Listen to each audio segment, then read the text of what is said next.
अस्सलाम वालेकुम नाज़रीन, आप मुख्तलिफ मौज़ूआत पर मेरे इंटरव्यूज़ सियासतदानों के साथ, साबिक़ फ़ौजी एहलकारों के साथ देखते रहते हैं। लेकिन आज हम ऐसी शख़्सियत से इंटरव्यू करने जा रहे हैं जो शायद चंद साल पहले तक, बल्कि कुछ अरसे क़बल तक बहुत बड़े स्टार थे और वो पीटीआई के सोशल मीडिया स्टार समझे जाते थे। कुछ लोग उसे ट्रोल मास्टर कहते थे, कुछ लोग उसे बॉट कहते थे और मुख्तलिफ नामों से पहचाने जाते थे वो, कि वो एक ऑर्गनाइज़्ड किस्म की ट्रोलिंग करते हैं, अपोज़िशन के लोगों की, ख़ास तौर से पीएमएलएन और पाकिस्तान पीपल्स पार्टी के लोगों की, और मुख्तलिफ किस्म के नाम और टाइटल्स उनको दिए गए थे। अब कुछ अरसा हो गया है, ट्विटर ने जब से उनका जो ट्विटर हैंडल है वो सस्पेंड किया है, उसके बाद से मुकम्मल तौर पे वो सीन से गायब हैं। मैं उनका फ़ेसबुक का वो देख रहा था अकाउंट, उसमें भी जो उनका यूट्यूब का अकाउंट है, उसमें भी अगर हम देखें तो उसमें 5 4-5 महीने पहले तक की वीडियोज़ हमें नज़र आती हैं और रिसेंट में कुछ एक्टिविटी नज़र नहीं आती। तो आज हमने सोचा कि ज़रा पता लगाया जाए कि वो जो सोशल मीडिया के पीटीआई के गुरु थे, ख़ास तौर से ट्विटर के, वो कहाँ हैं? तो आज हमने राब्ता किया और इत्तेफ़ाक से वो मिल गए, तो हमारे साथ मौजूद हैं फरहान विर्क साहब। थैंक यू सो मच आप हमें टाइम देने का। सबसे पहले आपसे हम ये सवाल पूछेंगे कि आजकल आप गायब हैं, कहाँ हैं और क्या कर रहे हैं? बस यार भाई आजकल घर ही होता हूँ, लेकिन मैंने असल में सोचा था कि सोशल मीडिया मेरा बहुत ज़्यादा टाइम ले लिया, तो मैं कि यार मैं अपनी ज़रा पर्सनल लाइफ़ पे और पर्सनल ग्रोथ पे फ़ोकस करूँ। तो बुक्स वग़ैरह पढ़ रहा हूँ आजकल, इसके साथ-साथ एक छोटा स्टार्टअप स्टार्ट किया है, उसके ऊपर फ़ोकस कर रहा हूँ। और बस डॉक्टरी की किताबें भी दोबारा से खंगालने लगा हूँ, क्योंकि अब मैं इंशाल्लाह डॉक्टरी एज़ ए प्रोफ़ेशन दोबारा से जॉइन करने लगा हूँ। तो बस अपनी पर्सनल जो लाइफ़ थी, उसके ऊपर ज़्यादा फ़ोकस किया हुआ है आजकल। अच्छा, किस किस्म की डॉक्टरी की मतलब कौन से शोबे से डॉक्टरी के कौन से शोबे में मैं आप एमबीबीएस रावलपिंडी मेडिकल यूनिवर्सिटी से, तो बस अब यही था कि मैंने सोशल मीडिया पे काफ़ी ज़्यादा मेरा टाइम लग जाता था, सही से फ़ोकस नहीं कर पाया। तो मैं ये किया चलो अब अपनी जो काबिलियत है इसको किसी अच्छे काम में इस्तेमाल में लाया जाए, तो इंशाल्लाह वही ठीक है। काम शुरू। तो आप ये बताइएगा कि आपका ट्विटर तो अकाउंट जो था वो सस्पेंड हुआ और आपने कोशिश भी की शायद, लेकिन वो उन्होंने रिस्टोर नहीं किया। तो आप क्या समझते हैं कि क्या आपका सोशल मीडिया को छोड़ना एक अच्छा फैसला था? रियाज़ भाई बेसिकली मैंने जिस टाइम पे सोशल मीडिया छोड़ा था उस वक़्त तक तहरीक-ए-इंसाफ की हुकूमत बन गई थी, लेकिन ये था कि लोग शिकायतें काफ़ी कर रहे थे कि गवर्नमेंट उस तरह से डिलीवर नहीं कर पा रही, जिस तरह की हमें उम्मीदें थी। तो वो मेरे लिए एक ट्रबलसम सिचुएशन थी कि बड़े लोग मुझसे पूछते थे, "फरहान भाई ये क्यों नहीं हो रहा है? ऐसा क्यों नहीं हो रहा? गवर्नमेंट को अब ये करना चाहिए, ऐसा नहीं हो रहा, नौकरियाँ जा रही हैं, महँगाई बढ़ रही है, ये हो रहा है।" तो मतलब ये सारी ना एक काफ़ी मेरे लिए डिप्रेसिंग सिचुएशन थी। तो बेसिकली उस टाइम फिर मैंने एक तो मेरा अकाउंट बंद हो गया, तो फिर मैंने कहा कि यार देखो एक हमारा पर्पज़ था गवर्नमेंट को पावर में लाना, पावर में तो आ गए, लेकिन अब इसके बाद जो पब्लिक सवाल पूछती है, उनका मैं कोई हाथ-ए-रहा जवाब नहीं दे पाता, क्योंकि मैं तो ऑब्वियसली गवर्नमेंट के रैंक्स में नहीं मैं लेता था। तो बस फिर वो थोड़ी ना डिप्रेसिंग किस्म की सिचुएशन बन गई, काफ़ी मेंटल बर्डन बन गया। मैं फिर उसके बाद कहा कि यार चलो, अब लगता है रिटायरमेंट का वक़्त करीब आ गया है, तो फिर मैं छोड़ दिया। तो इसका मतलब ये हुआ कि हुकूमत की कारकर्दगी पर उठने वाले सवालात और ज़ाहिर है उसके पास आपके पास जवाबात नहीं थे, तो उससे आपके लिए जो सिचुएशन बन गई थी उसमें ये था कि अगर आप खामोशी से एग्ज़िट कर जाएँ तो वो बेहतर है। बेसिकली रियाज़ भाई ऐसा होता है कि बहुत से ऐसे इश्यूज़ होते हैं जिन पे ना गवर्नमेंट कुछ कर सकती है। मतलब ये कि कोई रेप का वाक़या हो गया, कहीं ज़ुल्म-ज़्यादती हो गई, किसी बंदे को पुलिस वाले तंग कर रहे हैं, ऐसे हज़ार-हा वाक़यात होते हैं। अब सोशल मीडिया पे जिन लोगों को हम कैम्पेन्स करते हैं या जिन्हें साथ लेकर चलते हैं, वो सारे लोग यही एक्सपेक्ट करते हैं कि यार ये फलाना बंदा हमें इतनी कैम्पेन करता रहा है, तो गवर्नमेंट आने के बाद अगर हम इस बंदे से राब्ता करेंगे, तो ये बंदा हमारा मसले हल करवा देगा। तो जब वही लोग मुझसे सवाल करते थे कि फरहान भाई मुझे ये नए पाकिस्तान में पुलिस ने थाने पकड़ लिया है, फरहान भाई मेरे साथ ये फलाना जागीरदार ये ज़ुल्म कर रहा है। तो मैं जब गवर्नमेंट वालों से राब्ता करता था तो मुझे वो मतलब इतना अच्छा रिस्पॉन्स नहीं था मिलता। ऑब्वियसली गवर्नमेंट आने के बाद लोगों के एटीट्यूड्स काफ़ी हद तक चेंज हो जाते हैं। तो वो फिर जब मैं उन लोगों की उम्मीदों पे पूरा नहीं आ सका, तो मैं आहिस्ता-आहिस्ता ना डिप्रेशन में जाना शुरू हो गया था। जबकि गवर्नमेंट आई थी उसका तकरीबन 1 डेढ़ साल का अरसा मैंने काफ़ी डिप्रेस्ड होके गुज़ारा। फिर उसके बाद जब अकाउंट बंद हुआ तो एक तरह से मैंने भी अल्लाह का शुक्र अदा किया कि यार चलो, अब कम से कम लोग मुझे उस तरह से याद नहीं करेंगे, तो मैं फिर उसके बाद खामोशी इख्तियार कर ली। मतलब ये है कि मसले हल हो सकते थे, ये नहीं था कि हल नहीं हो सकते, लेकिन मेरे ख़्याल से गवर्नमेंट ने इक़्तिदार में आने के बाद सोशल मीडिया को उस तरह से तवज्जो नहीं दी। ठीक है। अच्छा, दूसरा ये बताइए कि आप जो मौजूदा पीटीआई की टीम है, उससे आपका राब्ता है किसी किस्म का कोई? ये ड्याल में यही होता है, कभी किसी मिनिस्टर का मैसेज आ गया, "अस्सलाम फरहान कैसे हो?" मैं कहता हूँ, "वालेकुम अस्सलाम भाई ठीक-ठाक।" वो खैरियत पूछ लेते हैं, हाल-अहवाल पूछ लेते हैं। लेकिन मतलब ये कि उस तरह से नहीं कि मैं उनके साथ ऑफ़िशियली एंगेज हूँ या उनके साथ काम कर रहा हूँ, बस यही है सलाम दुआ है, राब्ते हैं। लेकिन वो यही है कि जब भी कोई पब्लिक इश्यू का काम बताए, कभी किसी ने किया ही नहीं, कोई हामी भर भी ले तो आगे से परसू नहीं करता।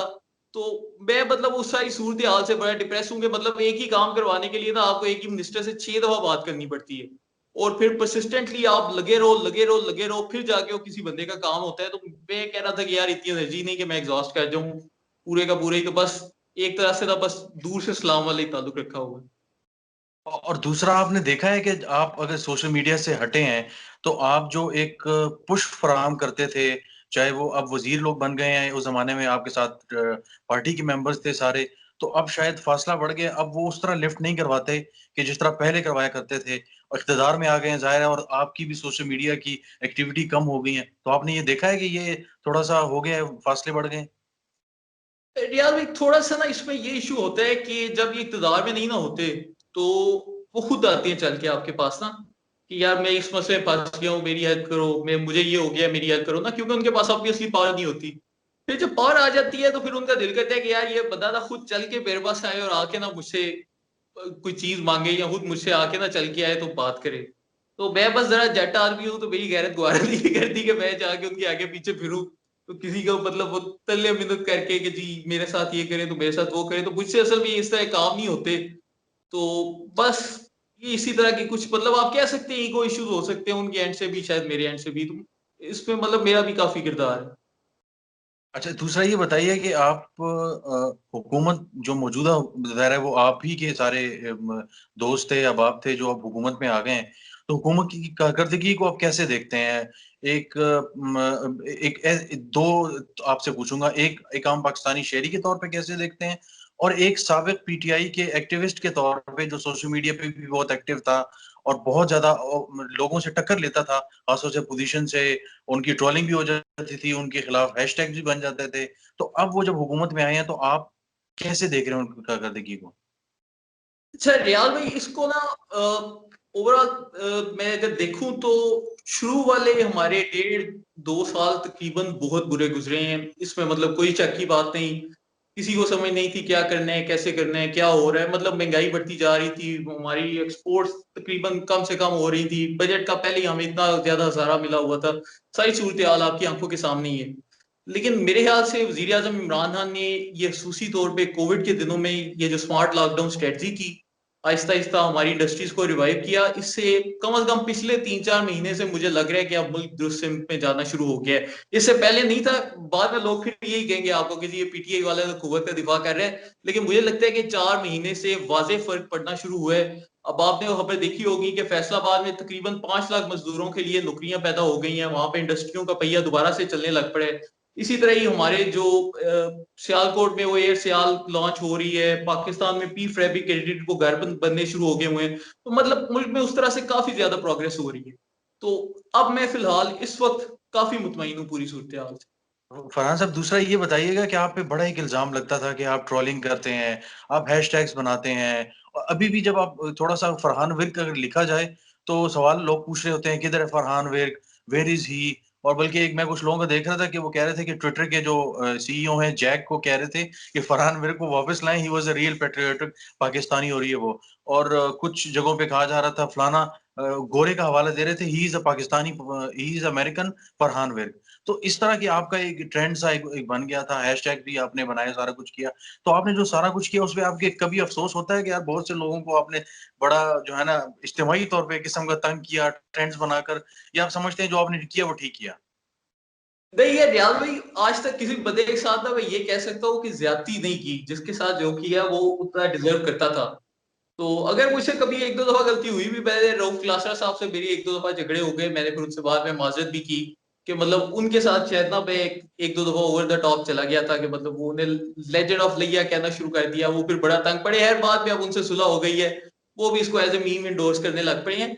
लेकिन ये था कि ओवरऑल हमारा एक अब्यूज़िव नहीं रहा, हम लोगों ने हमेशा ना एक फ़नी किस्म का कल्चर जन्म दिया कि मतलब हमारे ये दौर के अगर आप हैशटैग्स देखें तो आज के दौर के हैशटैग्स की तरह नहीं थे कि नंगी गालियाँ निकाल रहे हैं, इस तरह से है।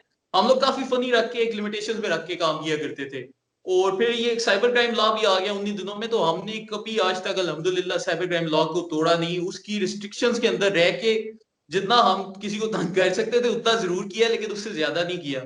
और जिन लोगों से मतलब आप जानते हैं जिनके खिलाफ कैंपेन कर रहे हैं आप, मतलब ये पीटीएम वाले हो गए, पीडीएम वाले हो गए, नवाज शरीफ, जरदारी, इन सब ने मतलब जो जो कुछ किया इस मुल्क के साथ आपकी आंखों के सामने ही है, कोई ढकी छुपी बात तो है नहीं। तो अगर मतलब उनको हम ट्विटर पे थोड़ा बहुत तंग भी नहीं कर सकते तो इससे ज्यादा क्या कर सकते हैं, तो हमने बस वो अपना एक राय का इस्तेमाल किया। लेकिन ऐसा हम कभी किसी के खिलाफ इस हद तक पर्सनल नहीं गए जिस तरह आजकल के दौर में हो रहा है। मतलब ये थोड़ा सा अफसोसनाक खबर है, जो आजकल हो रहा है हमारे दौर में ऐसा नहीं। अच्छा, दूसरा ये कहा जाता है कि यू आर द जेकेटी पर्सन। वो आपको उन्होंने हायर किया हुआ था, आप उनके लिए काम भी करते थे, सारा कुछ था। अब उनकी एक्टिविटीज पाकिस्तान की सियासत में उस तरह नहीं रही, तो आप भी पीछे हट गए। क्या इसमें इसमें कितनी सच्चाई है? नहीं यार भाई, इसमें सच्चाई नहीं है। बेसिकली ये था कि मेरा ट्विटर अकाउंट उन्होंने बंद कर दिया था ना 2019 में ही।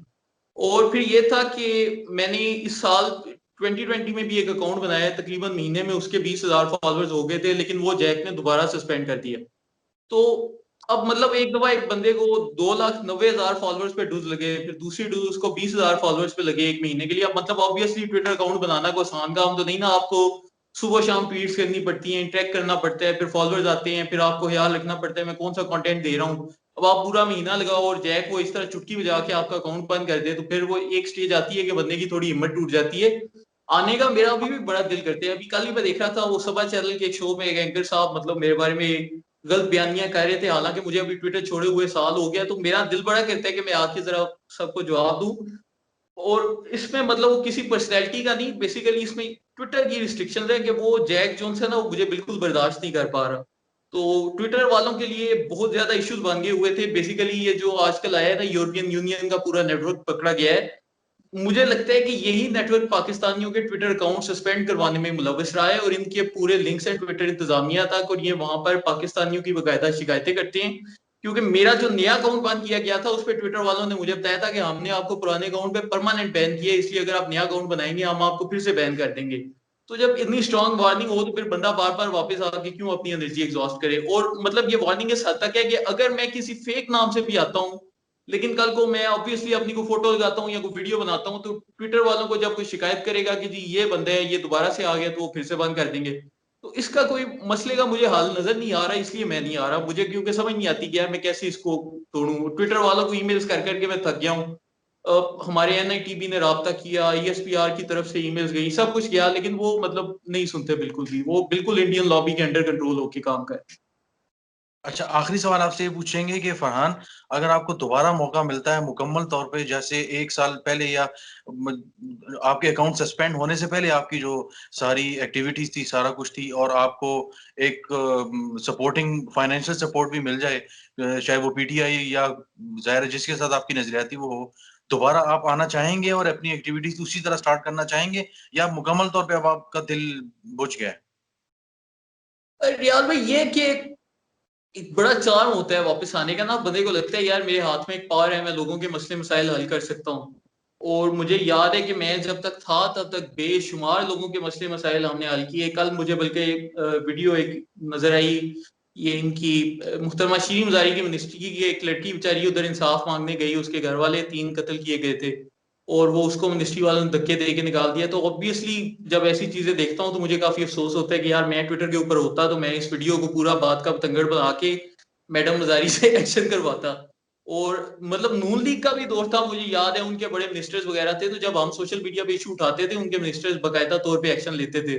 तो मुझे इस चीज का पर्सनली अफसोस है कि बहुत से लोगों के मसले मसाइल जो कि मैं हल करवा सकता था वो ट्विटर ना होने की वजह से हल नहीं करवा पा रहा। लेकिन ओवरऑल ये कि गवर्नमेंट तो इक़्तिदार में आ गई है, इससे ज्यादा बंदा क्या कर सकता है। बाकी ऑपोजिशन के साथ उनकी अपनी एक लड़ाई चलती रहती है।